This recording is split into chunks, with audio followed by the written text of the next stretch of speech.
Ano man ang paniniwala ninyo, tungkol po diyan sa Senate hearing, totoo po yang sinasabi ni Ma'am Abansenia, paek-ek na lang yan. Kasi naroon sila sa Netherlands, 'di ba?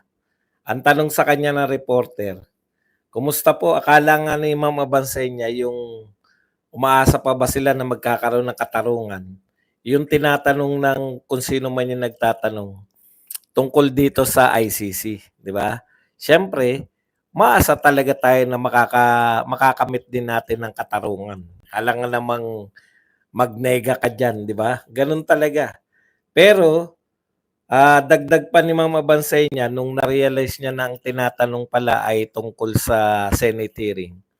Wala na 'yang Senate hearing na 'yan, paek-ek lang 'yan. Hindi pa ba nila alam ang tunay na naganap, 'di ba? Okay. Wala na siyang tiwala sa madaling salita kay Amy Marcos. Yan yung pananaw ni Ma'am Abansenya. Bagamat totoo yan kasi nakulong na si Tatay Digong. 'Di ba yung sinasabi nga natin too late the hero. Pero kami pong mga mamamayan, siyempre natutuwa kami na may Senate hearing kahit papano nakikilala natin kung sino talaga yung mga tunay na ano. Alam niyo yung pinagmumulan ni Ma'am Honey Abansenya, Hanilet, ay yung pong nakakulong po ang kanyang asawa, no? Regardless, masama loob, 'di ba? Okay. Ngayon, kung talaga bang may silbi pa yung Senate hearing sa paglaya ni Tatay Digong, wala na. Wala na po yun. Dahil pinakulong nyo na sa ibang bansa eh. Hindi naman po pakakawalan yan ng, hindi po pakakawalan yan ng ICC. No? Dahil price catch nila yan eh. Pinag-uusapan po yung ICC ngayon dahil sikat po si Tatay Digong. Pero, kaya wala po silbi yan sa ICC. Ano man ang pag-usapan natin dito. Pero tayong mga narito, no, kinakailangan nating nakita po natin yung katotohanan. Kasi po, lagi po nilang sinasabing legal eh. Wala silang illegal na ginawa. Kitang-kita po natin ngayon na illegal po ang ginawa nilang pag-surrender o yung termino nga ng mga abogado, ano na nga, wag na, yung termino na lang natin, pangingidnap, no? Pag-kidnap kay Tatay Digong papunta sa ibang bansa. O pag-kidnap kay Tatay Digong para isurrender sa ICC. Samantalang, hindi raw natin kinikilala. Alam nyo, punong-puno po ng salitaan na walang katotohanan, no? Sinasabi na hindi tayo nakikipagtulungan sa ICC. Sinasabi na yung ang sinuko natin ay tao, hindi ang bansa. Ang dami pong palipaliwanag. Ang tanong lang po dyan, may nilabag ba sila o wala? Okay. Patunay po na may nilabag sila. Perception po ng mga taong nakinig. Kung legal po ang inyong pagkakahuli kay Tatay Digong, ha? Kung totoong legal po yung pagkakahuli ninyo kay Tatay Digong, bakit hirap na hirap kayong aminin yung sino yung nagbigay ng order, no? Bakit pinaiikot ninyo yung tao sa sino yung responsable? Legal ka nyo eh. Kung legal, bakit kayo hirap na sabihin kung sino yung nag-utos kay Marbil? Bakit paikot-ikot kayo kung legal pala? Kaya po lalong nakikita ng tao na may ginawa kayong kalokohan. Kung legal po yan, bakit yung salitang plano, pinagplanuhan, kung legal po yan, di pwede po yung salitang pinagplanuhan. Bakit po pumapasok yung chismis? Di ba? Chismis lang yan, nag-react lang sila sa chismis. Lalo kayong naggagawa ng kwento, lalo pong lumilinaw sa amin na may conspiracy na nangyari at pagtatakip ngayon. Ngayong nasa ICC na si Tatay Digong, panay pagtatakip na ang ginagawa nyo. Simple lang. Masasagot nyo po ang lahat ng pawang katotohanan kung sa tingin nyo legal talaga. Oh, bakit kinakailangan magsinungaling ni Ambassador Lacanilla? Huwag mong sabihin hindi ka nagsinungaling. Kahit panoorin niyo po yung tape. Kasama mo, pagkababa pa lang ng eroplano, kasama na nila Canilao si Tatay Digong. Tapos tinatanong siya paulit-ulit ng mga senador. Hindi mo alam na kung dinala sa korte si Tatay Digong o hindi. Bakit yung korte ang lumapit kay Tatay Digong? Pinapasok nyo yung korte? Para hindi mo alam? Nakalabas ba si Tatay Digong? Nakatakas pa ng dali at bumalik lang uli para magpunta ng korte? Dalawa po eh. Dalawa po yung dinideny nila. No? Dinideny ni ay dalawa po yung hindi nila kayang sagutin. Kung may nagplano ba nito at saka kung sino yung nag-utos. Kung legal po yung ginawa ninyo, dapat proud pa po yung nag-utos. Kung legal po yan, dapat may award pa yung nag-utos. Di ba?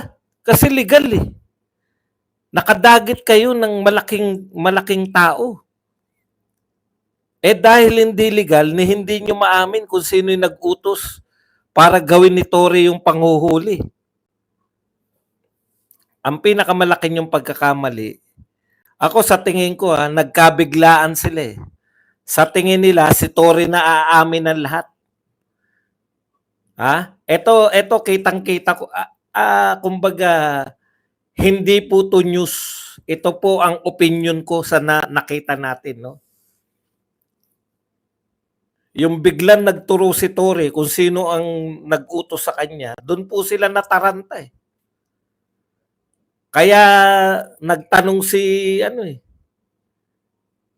Torre po, gusto nilang ilaglag si Torre, pero natunugan ni Torre, pananaw ko lang to kanya-kanya tayong pananaw.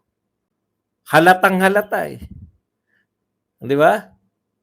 Tinuro sila ngayon. Sila nilaglag ni Torre. Bakit po mahirap sagutin? Sige nga. Pag legal po yung ginagawa nyo, sino nag-utos sa'yo? Si PNP chief. Sino nag-utos sa'yo? Tinuro yung isa. Tinabla sila nung 2 beses silang tinabla nung PTA. Hindi ko po alam yung papel eh. PTA yata yun. PTSC ba? O kung ano man yun. 2 beses. Yung una, yung sinasabi na siya daw yung nag-appoint kay Calvo. PTCP.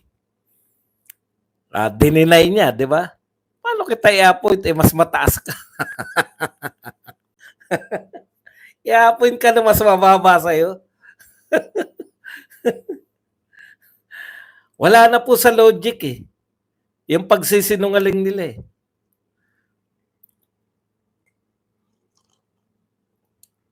Siguro, ang tingin nila dyan, yung mga ganyan, yung vague. Akala nila si Torre hindi magtuturo. Akala nila ganun yung unang mga ni Torre. Pero nung na-realize na ni Torre na puta, illegal. illegal pala tong operasyon namin. Di ba? Illegal eh. Kidnapping, naroon si Ascuña eh. Adolf Ascuña. Pinapaliwanag niya, may illegal na nangyari. Kung isosurrender nyo yan, meron tayong treaty. Wala silang lusot eh. Pag sinabi nilang kinikilala pa nila yung ICC, dapat dinala nyo sa local court.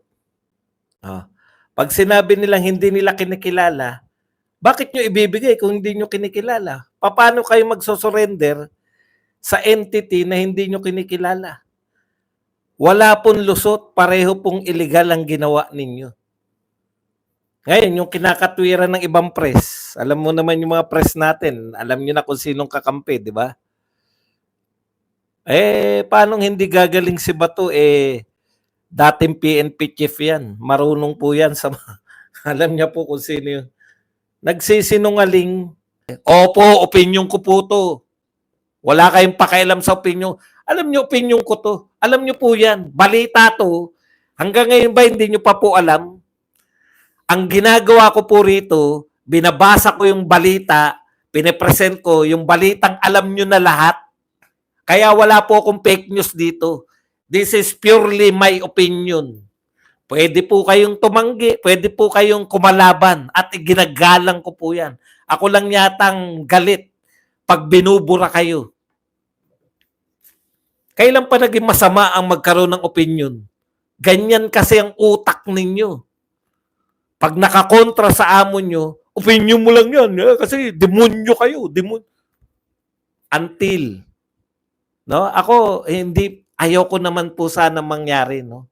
Pero etong mga tokmol na pag-iisip na to, na akala mo anti-Duterte, sana lang, no? Sana wag mangyari sa inyo yung mabiktima kayo ng pagtripan yung mga anak ninyo o apo ninyo, mapagtripan ng mga adik. Sana wag mangyari sa inyo yun. Yung trip lang ba? Kasi ang laya-laya namin eh. Kahit na ano, kaya namin gawin. Pwede po ritong kontrahin. Ang demokrasya po, precisely yun. Minamasama ninyo, pinatatanggap ninyo sa tao na masamang kumontra, utot nyo. Si Tatay Digong, hindi siya natatakot na kontrahin. Wala siyang ginagawa sa mga kumukontra. Yung sinasabi nyo na si Dilima pinakulong, alam natin lahat kung bakit nakulong si Dilima. Pinagbubulan nyo naman kami. Kung may ipapakulong, bet si Lenny nakalaya, bet si Kiko nakalaya, bakit si Trillanes na mas basto sa kanilang lahat nakalaya nung panahon ni Duterte? Pinagbubulan nyo kami. Si Trillanes ang mas basto sa lahat eh. Huwag nyo sabihin mas basto si Dilima kaysa kay Trillanes. Kung pagsalitaan niya si Digong, yung babatukan, nakulong ba? Alam po ninyo, ang demokrasya po, pwede kang tumutol.